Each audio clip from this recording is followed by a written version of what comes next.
All right. How? Nednwoko, your secret has been opened. No secret for Nednwoko again. Jowere has finished Ned. Guys, let's listen to Jowere. How? Now, wow. This so-called billionaire was just throwing people in prison. And when we got to prison, we found 9 people that had been put in prison by the same Nednwoko from his village. If you guys paid attention to it, there was a time Nednwoko also went and hijacked one lady's father. The lady was crying all over social media that Ned has ruined a lot of lives using the police force. Anybody who is a public figure, who is in political office, our duty first and foremost is to hold them to account, no matter how powerful they are. We have found out also that he has done cross-border prostitution by bringing in underage girls from places like Morocco to Nigeria. These are international sex trafficking crimes. So his license is also our target, that he's not allowed to practice law both in Nigeria and the UK. You must understand that I'm not fighting for Regina Daniels. I'm fighting against abuse of office by a Nigerian senator who is colluding with the Nigeria police and who has had a history of using the police to oppress people. Regina Daniels' issue came to my attention when her husband arrested a TikToker named Timothy Gabriel.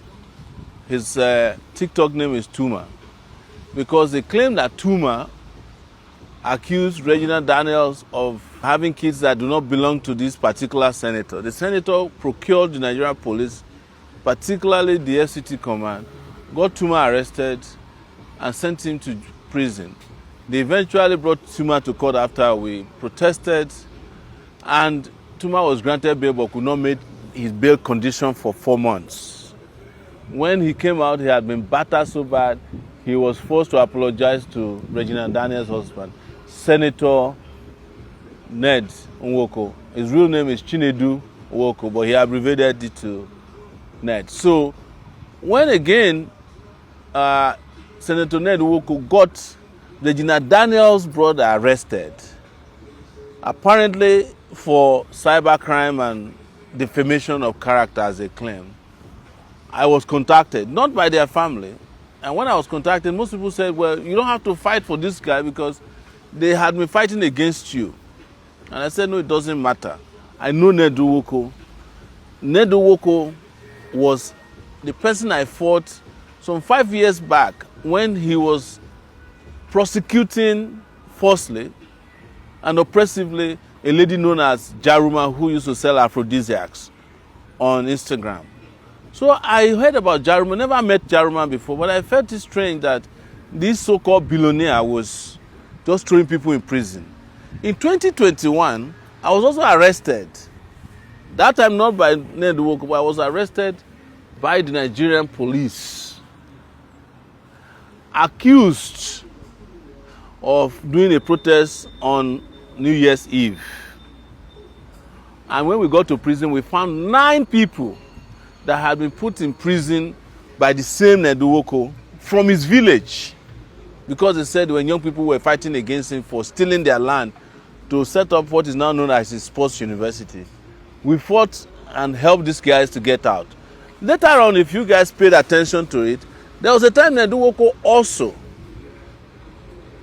went and hijacked one lady's father. The lady was crying all over social media that Ned has ruined a lot of lives using the police force and using his power.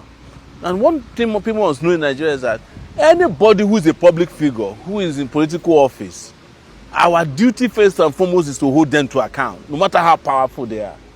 And when I heard that Ned had pounced on his in-laws, I immediately got involved in it. In fact, as at the time he arrested Regina's brother, I was declared wanted in Lagos for participating in the protest. So I had to run from Lagos to come to Abuja. And by the time I got to Abuja, we had already arranged a lawyer to fight for him. That is Samuel Ojogo, that's Regina's brother. And we were able to get him freed on Monday after spending about 3 nights in detention in an unjust and unlawful and illegal manner. So after freeing him, I discovered that Ned had other plans in place to arrest Regina's mom. He had intercepted Regina's phone calls and was going to use it against her. He was planning to reveal and release her private chats and private parts in the open. And as someone who is an advocate for respect for human rights and dignity, there's no way I can sit back, even when so many people will say, well, why would you care about a girl who was part of the oppressive system that you've been fighting against? Well, I don't care about Jews or Gentiles. I fight for human rights regardless of whether you support me or not. So your support or your love for me is not a condition for me to create a society that is just and fair. And I hate it. Everybody understands this. I hate it when people use their power, when they use illegally acquired wealth to punish people because they feel they can get away with it. So that was how we got into another issue. Found out that Ned married Regina Daniel underage. Now, you must understand that Nigeria is a signatory to a lot of international instruments that opposes sexual trafficking, all right, and messing with underage girls. You cannot marry an underage girl because there's a Child Rights Protection Act in this country that forbids, powerful people from using their position to marry, whether you are powerful or not. You don't have a right to marry somebody who has not reached the age of consent, even when their parents say, come and take the person. We procure the passport, it's available, you can see it. Upon discovering that this might be a problem, because he's an international lawyer, he practices in the UK, where he's gotten involved in a lot of shady dealings, by the way, he went and helped her procure a voter's card. But her original international passport, with which Ned has traveled extensively with Regina Daniel, shows that at the time they married, she was 17 years old. He knew it, but he knew that an alibi would be needed in the future, so he went and collected from her a voter's card. But even Regina Daniel's parents and the handlers have told me that she never knew about that voter's card. So there's something still shady about it. But when it comes to public identity cards that are acceptable, the international passport is probably number one, because that one goes through a lot of scrutiny before you can get it. So to go and bring an INEC voter's card or driver's license to say anybody can procure that. I've seen people who cannot see who have driver's license in Nigeria. So it's nothing new, but it is impunity that we are against. It is a fraud, and I know that whenever this kind of things happen, people will say, you don't need to get him, it's wife and husband matter. Yes, it is wife and husband matter, but where there is no wife and there's no husband, then it becomes society's problem. And why I say there's no wife and there's no husband is that Ned also managed not to have formally married Regina because he knew that she was underage. That's why there's no court document that shows that they are married. If anyone exists, he probably also went and forged it. But on a larger corruption problem that is facing Nigeria, Ned is one of the most corrupt persons in this country. And I'm also an anti-corruption fighter.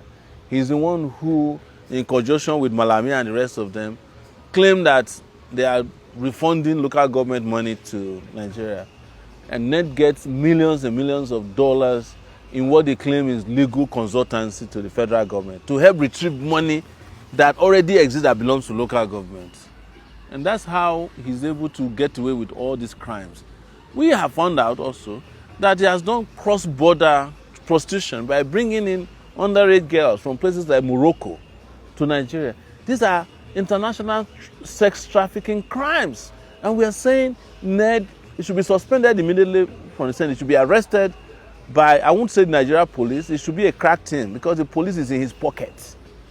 And his trial should commence. And also, we are going to start processing in the UK for Ned to be arrested and also extradited to the UK for crimes that he committed, including someone who is in the UK, who is a practicing lawyer in the UK, engaging in unethical practices. You are not allowed to do that. So his license is also our target, that he's not allowed to practice law both in Nigeria and the UK. I know that when you guys hear this, you may not understand. It's a fight that we must take to sanitize our country so that criminals like Ned will not be a senator in this country. And until Nigeria gets to that point, Nigeria is not going to get better. It doesn't matter how much they give you or they convince you that this is husband and wife matter. It doesn't matter how much you pay bloggers. We are always going to stand for what is just and what is right, and that's why I'm opposed to Nednwoko. Some of you may not have heard, but I will disclose, he also got me arrested in 2021 because I was fighting for Jaruma. And he was involved in another fraud because he has an NGO that he claims is eradicating mosquitoes in Nigeria. And what I used in puncturing his lie was that I said to him, you want to eradicate mosquitoes in Nigeria, but there are mosquitoes in your compound in Abuja. And I found out while I was doing that case with him that he has the media in his pocket. There's a lot of these media guys who are working for him. And also, Ned has got huge amount of support from the Nigeria police. They go to his house to eat every day, policemen in Nigeria. Shame on our Nigeria police for having sold the police force